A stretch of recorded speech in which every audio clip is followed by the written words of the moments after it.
right, folks, we're talking about the best lounges and clubs and places to be inside Disney World and maybe a little bit inside Disneyland. Tom Bricker over on Disney Tourist Blog is posting this, and I have to agree with him. He says, my favorite lounge at Disney World is a bigger secret than Club 33. And look at that view of Spaceship Earth. Where would you get that sort of view? Well, let's talk about it.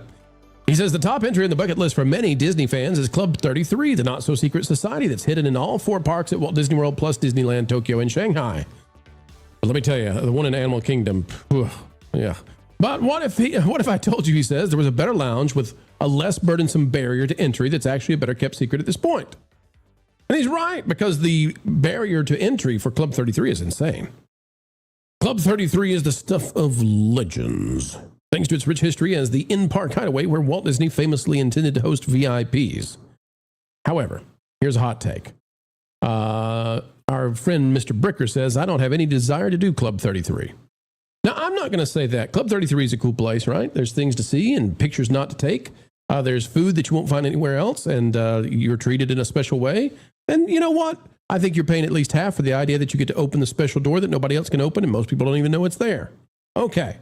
But what Mr. Bricker says is there's a better lounge, and you see it on the screen. It's the one that's above ImageWorks at Journey into Imagination, the pavilion. It's the Imaginatrium.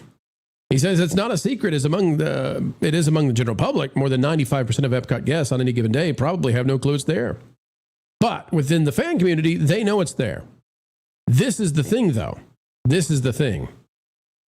You can get in here in the evenings, and that is what Tom Bricker says is currently a secret and probably no more, especially now that we're covering this. And he goes on to talk about how incredible this is. I'm showing the pictures as we go through. The LED lights and everything change at nighttime and also coordinate to some level with the rest of Epcot. And you get to see all the lights of Epcot through this. And he goes on to talk about this. This is the best lounge in Disney. Now, what do you have to do to get into this lounge at night? You have to be in the DVC. You got to be part of Disney Vacation Club, which is expensive, but some people are. Culture, you are a member of DVC, I believe. And as a DVCer, Culture, what do you think about this idea that they've now got the... I've been there. Well, have you been there at night? I don't recall going in there at night, but to escape the heat of the summer days, I've been in there. Apparently, it's amazing at night, Culture. We need to go. We need to go check this out at night and give our own review of it. We will. We'll go up there, or I'll have somebody go up there on my behalf. But it's comfortable. It's a nice place. Believe it or not, you can sip on soda up there for free and other beverages, and sometimes they have snacks and things like that. And it's just a nice, comfortable place to lounge and recharge your phone, recharge your batteries, and cool down from a core body temperature of 700 degrees. I think it should be available to annual pass holders too. I think nice. That it should be. My favorite lounge, of course, was the Visa Lounge, the Disney Chase Visa Lounge that was above the American Experience. I still think that one is one of the was that changed into a new Club 33? I can't answer that question. I think that is. I think that's a Club 30. I think that's Epcot's version of Club 33 now. And honestly, that would explain why it's no longer a Disney Visa Lounge. It was that space is phenomenal, especially with the little buffet table that they would put out and everything else. It's very similar to Club 33's. I can imagine they could set that up as a restaurant. It's a huge space. Let me ask you about this, Culture. Have you ever been to Club 33? Yes. Okay. I actually ate in Walt's dining room. Oh, that's fantastic. Yeah. So Tom is suggesting that this is better than Club 33. I think sometimes Club 33 can be pretentious, but I'm not trying to be negative. I'm just saying it can be. I think some of the people who go there, some of the people, not all the people, maybe not even the majority of the people, but some of the people who go there, it's a little bit stuffy and they're a little bit high on their own supply. But I still think, Culture, I think Club 33 is better than a lounge, even with the cool lighting. Even seeing Spaceship Earth, Club 33 is still cooler, because of the amazing food options you have and that sort of thing. The original one, I would agree. I think here's the thing. The place is so special and you're in such reverence that while I know I ordered some kind of steak, I can't rightly recall anything about it because the experience outweighed the food. Now, every other place I've eaten that is so-called special in any Disney park, it's just it wasn't the experience didn't outweigh the food. And I'm a huge foodie, and actually Pro knows this. I appreciate really good food. I'm very selective in what I choose to eat at various places. Yeah, same here. Yeah, we're the same mind. Yeah, I want to understand the preparation, and if let's say I need to pair it with something, if we're talking about an adult beverage or not. But I'll just say this: I think Club 33, the experience is greater than even the food that you're eating. The service is spectacular. These are like the same quality servers that you used to get at the California Grill or someplace like that. Now, all that said, if you can get into, because what Culture is talking about is across the country. If you can get into ImageWorks at night as a DVC member, and again, I think all of these should be made DVC.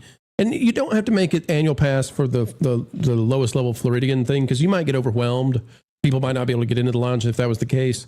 But you can do the highest level annual pass, the highest level AP holders in DVC. I just think these things need to be more accessible. But Ron, you know all about these lounges, and folks should go over to ImageWorks at night if they can get in there. But Ron, you know about these lounges. You know about the best places to eat. What would you say, in your opinion? What are the best places for the ultimate Disney luxury experience? What would you recommend? Boy, you put me on the spot there. Well, here, let me throw you another curveball. Takumite was probably, if you really want a good experience and you want like a better service and everything. Do you know what Takumite is over the new one at in Japan?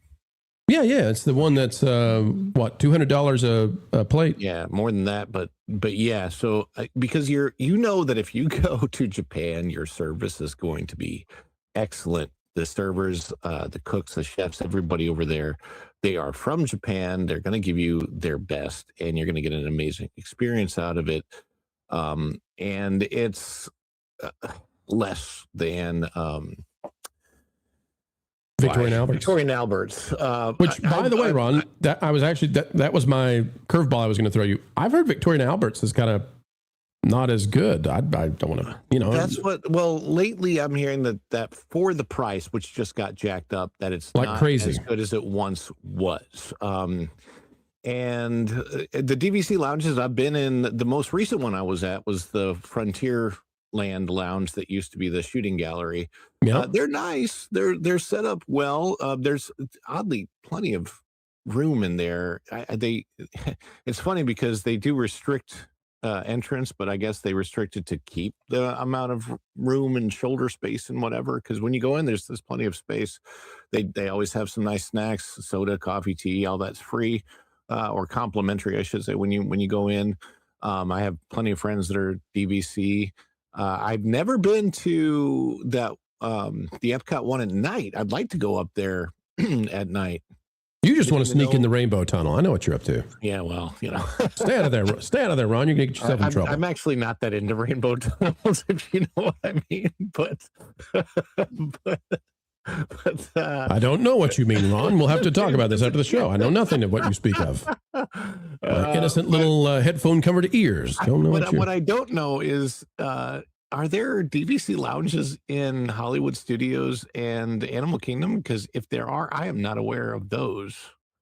Oh, gosh. Let me think about that. Oh, no. The other space that I've been in, which I don't think is currently used for anything right now, is above the Garden Grill, the third floor at the Land Pavilion, which at one point in time was either used by Kraft or Nestle, I think, as their corporate lounge. Is that being used for anything right now? I don't know of anything that's using it. I don't think so. The only time I've been up there was on a backstage tour, and they took us around, and it was pretty empty, and it's kind of just used as a break room, I guess. But it's nice. Kind of like Wonders of Life Pavilion, eh? Yeah. Oh God, Wonders of Life. I have very frustrating. I can't think of a DVC lounge in Hollywood Studios. I can't think of one. So anyway, okay. So Erika, places that you might be able to go inside Disney. I think this is probably one of the coolest. Talking about the upstairs of ImageWorks at night. But Erika, I wish Disney would open these up more. I wish that you could pay as a standard guest to get to go into these things and rest and relax and charge your phone and get a drink, get a snack, let the kids have some air conditioning. I think this would greatly improve the quality of life for guests at the parks. And I think you can do this. There's enough places. I mean, Ron's talking about one of these places being just a break room now. I have no idea what Disney is thinking, why they do not allow their guests to have a place, especially in the age of cell phones, where we're on our cell phones, when the battery is dying. Give people a place in the 110-degree heat index to go inside and charge their freaking phones. I don't know. You got me when it comes to why does Disney do the things that they do. It's like the $1 million mystery I don't think we're ever going to solve. I agree. I think I miss the days when everything wasn't either overly monetized. I just miss the days where if you found a place to cool off and chill, you could go. You didn't have to pay a fee for it. You didn't have to be a part of some kind of exclusive membership or member to this or that. It was just there. You could go either in that shaded area or that pavilion or that indoor space, and you could just go and chill and get away from the heat. Your kids could take a little nap in their strollers. You could even have a spot to eat, if there was no place to sit in the immediate area where you got your food, or maybe you brought your food from home. But they've made it really difficult to just relax in their parks like that.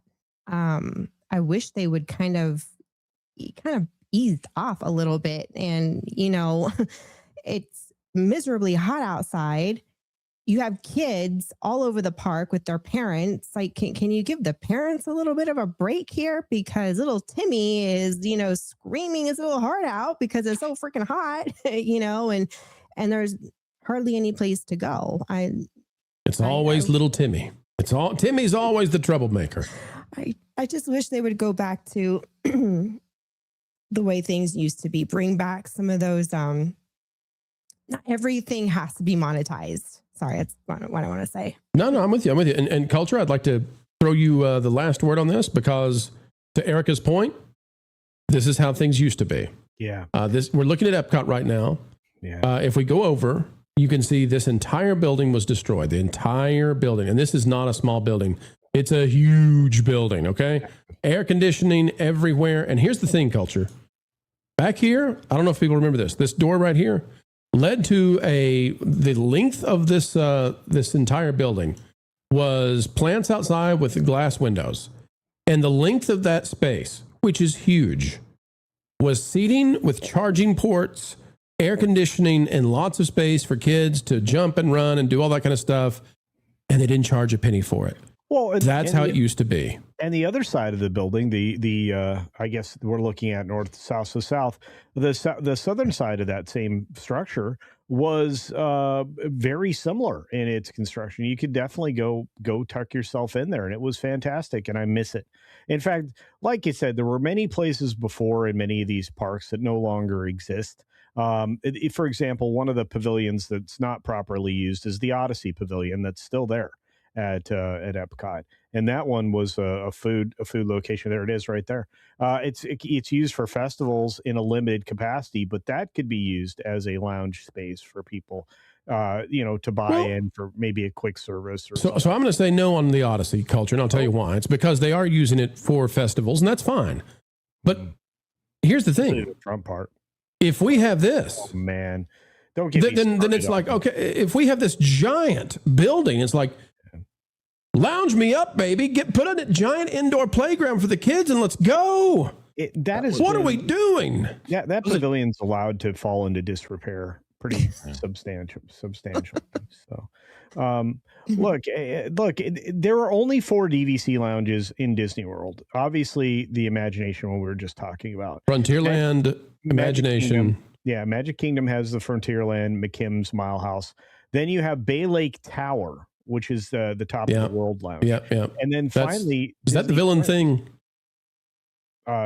Is it villain yeah, themed? There's villain. Yeah, there's villain stuff up there. Okay. And then the Disney Springs Lounge is the other one. And look, like the only one that I can recall at Disneyland was the second floor of the launch bay, and I don't even know if it's there anymore. I would listen. I've never understood this. I don't understand this. They talked about this behind the scenes. It's been so long now. I feel completely comfortable saying this. They could have massage chairs. They could pamper their guests, and they could give it for free to DVC and to the top level AP holders. And then they could charge regular guests if they want to go in and give you the full blown, hey, it's hot out there. You want an iced lemonade slush and you want to sit back in the massage chair and you want to charge your phone? We've got rapid charge. Like, I have no idea why they don't do this. They have empty space. They can do this. Let's be real. If they were to do that, they're going to charge everybody, especially for a massage chair. Well, sure. Sure. But I'm going to pay for that massage chair. I'll tell you that.